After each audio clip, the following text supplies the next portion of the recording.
friends, welcome back, and I'm very excited to once again to be with all of you and give over the message and the teachings of the Tanya, the author of the Tanya, the Shnei Zalman of Liadi, who wrote the Tanya. I told you it took him 20 years. Just the first section of the Tanya, which is the 53 chapters. We're now on chapter 11. Just briefly, to give an overview of what the Tanya is all about. The Tanya, the word Tanya means to learn, to study. It's an Aramaic word. Tanya means to learn. We learned, we studied, and he's paraphrasing teaching from the rabbis in the Talmud, in the Gemara. So there's other reasons why it's called Tanya, but that's the main reason. So that's the way we refer to it. But actually, the official name of that the author himself gave to the book, to the holy book, is called Likutei Amorim, a collection of sayings, of teachings, which he learned from his masters, his teachers, and from previous holy books. And he quotes from them, and he explains and elaborates on what they said, on what they taught, and brings it down to our level. And it's also called Sefer Shel Beinanim. It's the book of the average person. There's three categories. There's tzaddikim, the very righteous people, and intermediate people, Beinanim, and those who are falling behind. They're called Rishoyim. They're a little bit messed up, and they have to help them. But for some reason, in the common language or the communication of people, when we refer to this book, holy book, it's called Tanya, and that's because, again, the first word in the first chapter is Tanya. We learned in the Braisa, in the Talmud, and he paraphrases. But there's another reason. Just briefly, Tanya also is the same letters as Eitan. Eitan means strong, and this refers to the strength of the neshama. And when you learn Torah and you learn Chassidut, which is the Pnimius Torah, the secrets of the Torah, the esoteric teachings of Hashem in the Torah, through the tzaddikim, you are connected with the essence of Hashem, with the power of the tzaddikim, and all the inspiration of the holy words from the Baal Tanya, which he called himself the grandson, the spiritual grandson of the Baal Shem Tov, because his teacher was the successor of the Baal Shem Tov. His teacher was the Dov Ber of Mizrich, the Maggid of Mizrich, and his teacher, his predecessor, was the Baal Shem Tov. And in Jewish law, your teacher, your main teacher of Torah, becomes like your father. So your father's father, your teacher's teacher, is your grandfather. So the Alter Rebbe, the Baal Tanya of Shnei Zalman, used to call the Baal Shem Tov his Zayda, his grandfather. It's very, very interesting how all this comes together. And we are actually up to chapter 11. What did we learn in the last few months? To give a short overview, we learned that basically the struggles of man, which is the struggle between good and evil, every person wants to do the right thing, but there's the other side, the Yetzer Hara, that pushes him to say, him or her, no, don't do the right thing. So what happens? You have a struggle, you have a fight, you have a conflict.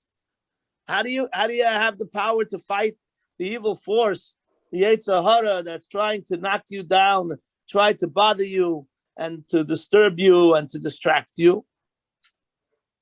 So that's a very good question, right? It's a very valid question. You have a negative thought, or you want to do something, you say something negative to someone, or you want to do something improper.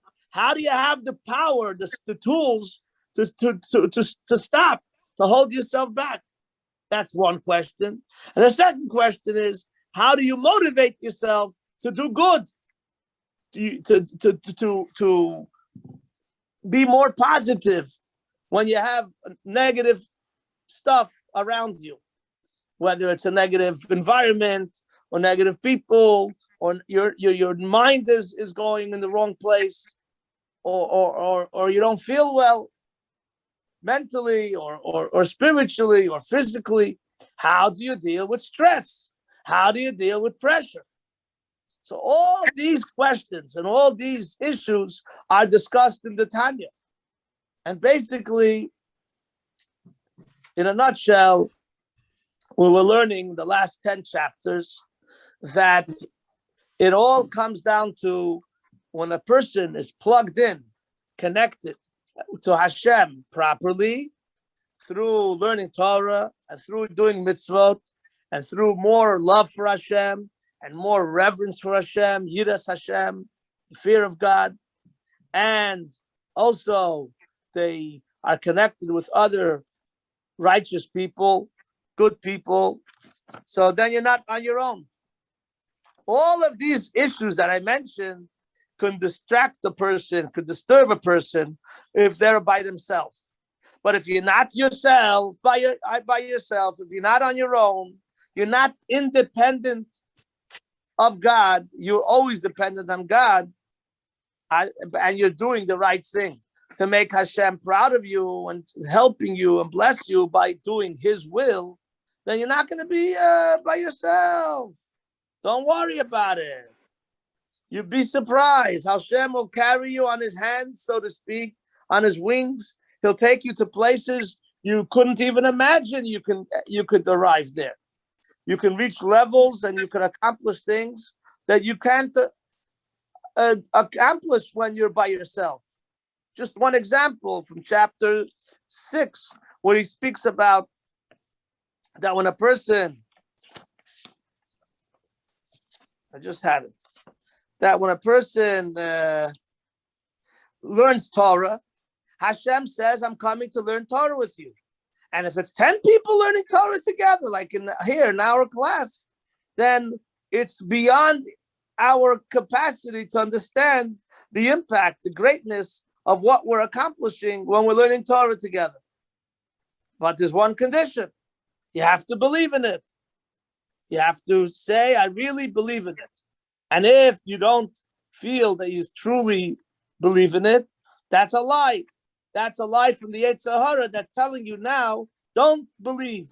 Say you're doubting. You're not really convinced. But that's not true. That's a lie from the evil inclination. Jump in the lake. Hello. Tell him to jump in the lake. Yes, sir. Okay. So many important lessons that we learned. I was figuring that I could. Rabbi, can somebody, can you mute Raymond, please, while he's talking on the phone? I'm just going to come home. I don't know how to Have do you got something this afternoon? I don't know how to do that. You have to tell him that next time he has to mute himself, right? No,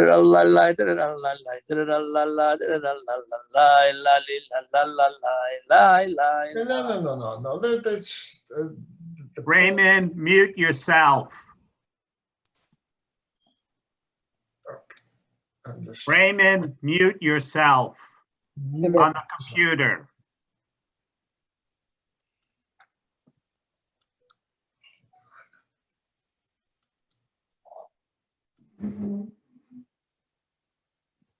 I tried, Rabbi.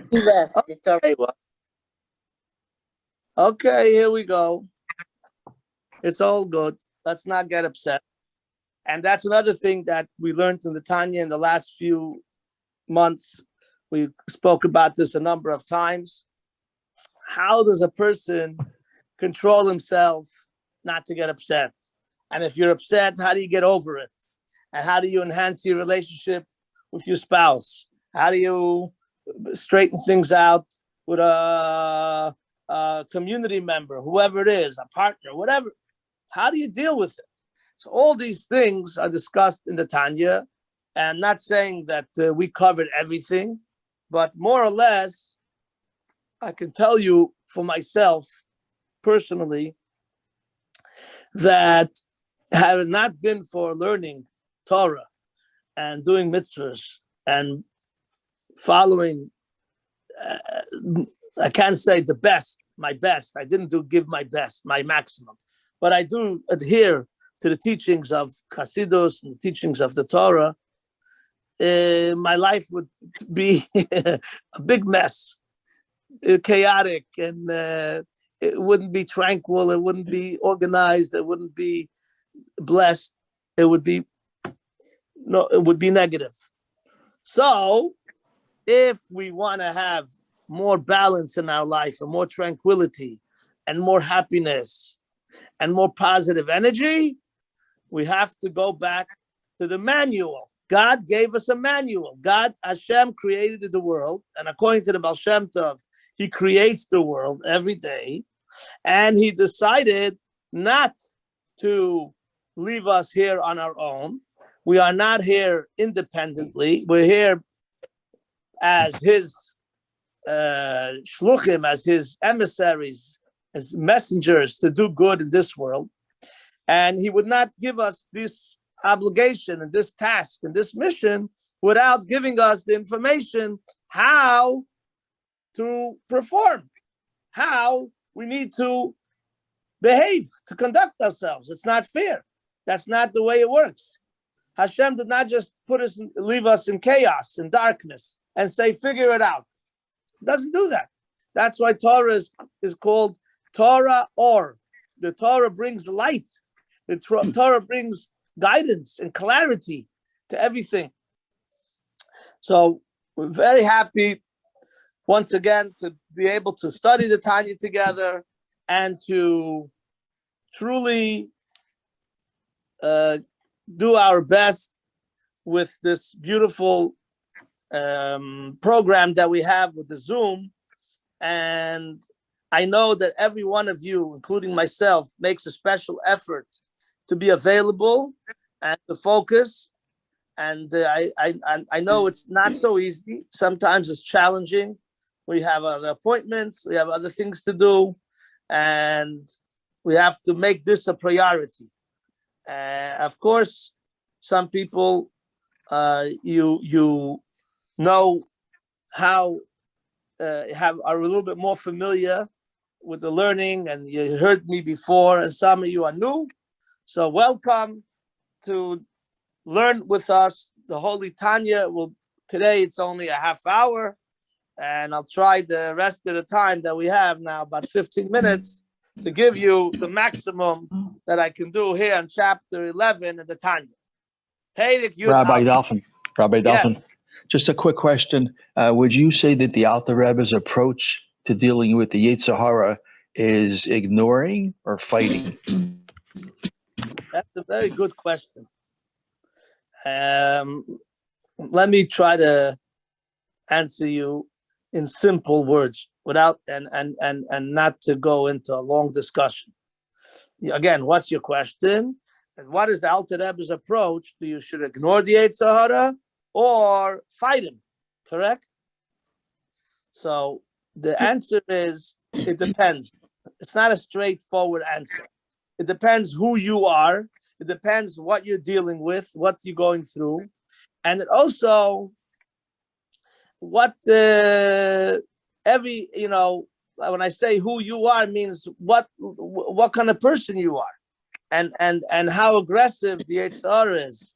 Sometimes the Yetzer Hara is like a monster, and he won't let go, and you can't fight him unless you have someone next to you who's want to help you fight together, and give you an inspiration and give you more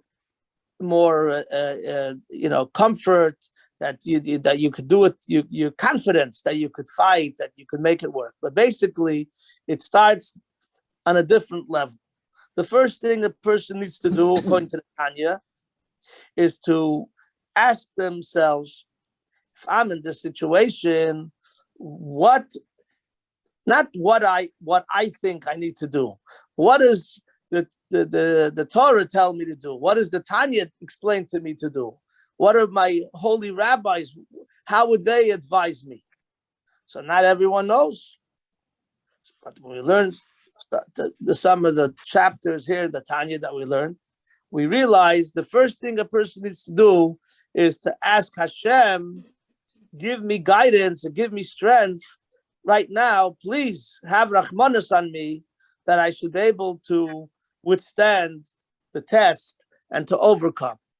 So the first thing you try, of course, to ignore. If that doesn't work, you have to confront the Yetzer Hara. But in order to do that, you have to have the strength from Hashem. You have to turn to Hashem first. This is not a simple thing, because the Yetzer Hara comes to every person, all the time in different ways, disguised in many different outfits, in many types of situations. So a person has to say, wait a minute, Hashem, you're in control of my life. And again, I'm telling you what I do. So I'm not telling you this is a must for everyone. I'm just sharing with you my personal struggles. I try to do what I'm telling you. This is what I do. I say, Hashem, I'm not here myself. I need your strength. I need your help. And I only rely on you because I'm nothing without you. And maybe I don't deserve right now your help, but I'm asking you for Rahmanas. I'm asking you for mercy. And I'll try my best to be a good boy. If you give me the Rahmanas, if you give me the mercy and the compassion and the strength, it's not just fighting the Yetzer Hara, it's everything. Every step of the way. There's nothing that we take for granted. A lot of stuff, a lot of things that we do, unfortunately, people take for granted until they get stuck. Once you get stuck, then you realize, now I realized I'm nothing without Hashem.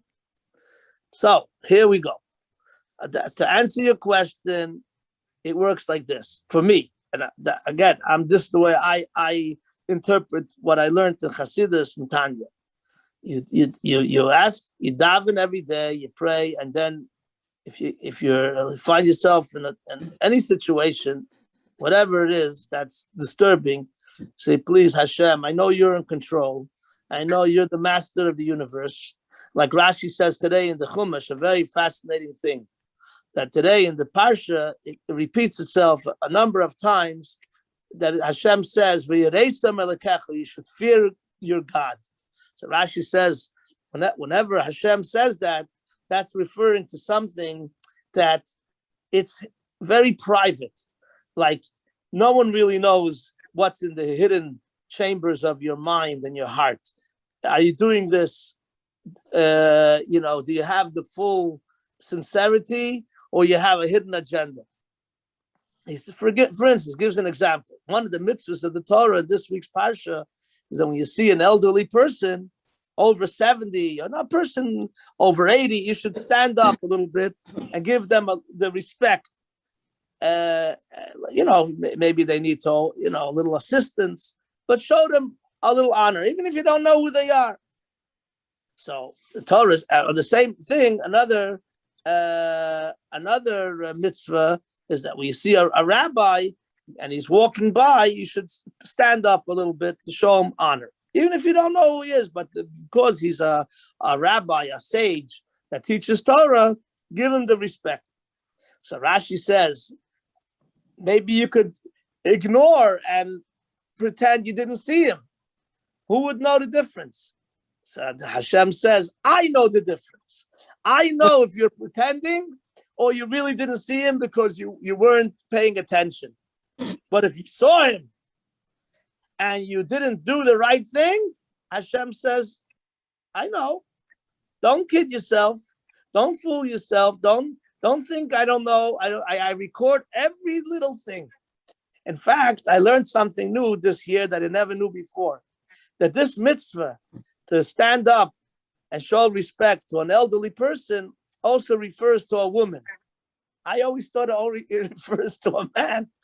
No, the Rebbe says, when you see an elderly lady and you could help her, you should, like some people on the bus or the train, some people get up and will give them the seat. Some people, no. They don't have the decency. They don't have the respect. And that's a big problem in our society. A lot of people lost sensitivity. Anyway, so to answer your question, you first turn to Hashem and you say to Hashem, you know that I'm dealing here with an issue and it's bothering me and I'm in trouble or it's disturbing me. I need your help, whatever the issue is. And sometimes Hashem will guide you. He'll tell you to ignore it. That's one way. And sometimes you try to ignore it. And the Rambam says you try, and then the Yetzer Hara doesn't let go. Then you got to fight it. How do you fight it? You got to tell him, you Yetzer Hara. We learned in the 29th chapter in Tanya. You Yetzer Hara, you're evil. You're my enemy. You're trying to hurt me. You're trying to bring me trouble.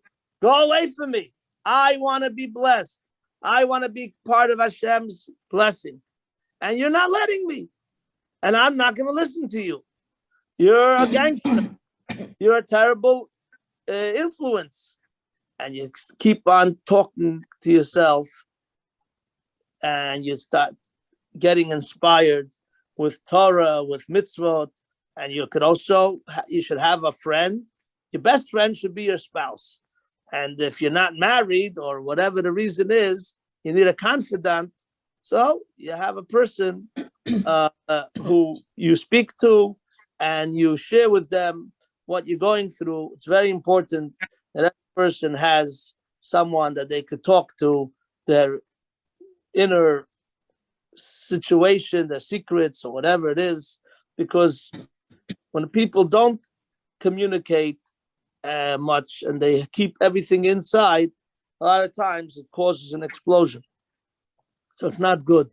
If there was many people that could have been helped, but they decided not to share their problem with others, and they just ended up, God forbid, in more trouble, or some of them even passed away because they could have gotten help, but they were too proud or too depressed, and they didn't want to share this, and reach out for help and listen to advice. My friend was telling me that he has a nephew that just recently, last week, he committed suicide. He was 27 years old. Right here in Fort Lauderdale, and he's a troubled person, but they he could have been saved. There's ways to deal with crisis. A person could have a crisis at a certain moment, and if you get him out of that crisis at particular time, now they're in a better state of mind. Hopefully. So there's a lot to talk about, and I'm not a champion. I'm not a master of all trades. I don't know the answers to all the questions. I just wanted to share with you what works for me, and hopefully Hashem will give everyone here the strength to do the right thing and to be more positive. We have 4 minutes left, so I want to learn a few lines.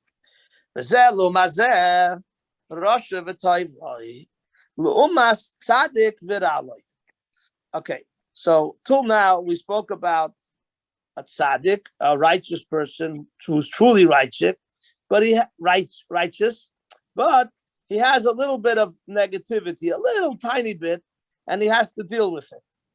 But here, the Alter Rebbe, the Baal Tanya, is introducing to us a different type of person. Rasha v'toivlai. He is Rasha doesn't mean over here like in common language today, the vernacular, that Rasha means someone who's a terrible person, a gangster. Rasha means that he did Ra. That's what he says. The V'toivloi means that he also has good. Not V'toivloi doesn't mean over here that he has a good life. V'toivloi means, in this context, it means that he has some good in him. Even though he's doing some bad, he also does some good. Like most people. Most people are good, but sometimes they do silly things, they do foolish things, and that's no good. But we have to judge people favorably. The Hainu, which means Shahatoiv, Shebenafshoy Huelikis, the good that's in his godly soul, Shebemoichai, that's in his brain, because we said that the neshama rests in the brain, and from the brain it spreads, it gives its energy to the entire body. Then it ends up in the right side of the heart. Kafuf ubatel legabi ara mehaklipa shebchol asmali. We said earlier that there are, just like physically, there's two parts, there's two chambers to the heart. There's the right side and the left side. So we were learning that the good stuff, the good energy, the positive influence comes from the right side of the heart. That's where the neshama is. And the left side of the heart, so to speak, that's where all the negative things originates from. So he's saying here that the good part, the influence of the godly soul, sometimes is being controlled by the left side. This could be divided in myriads and thousands, tens and thousands of different examples. Madregas chalukas, different levels. We have to stop here.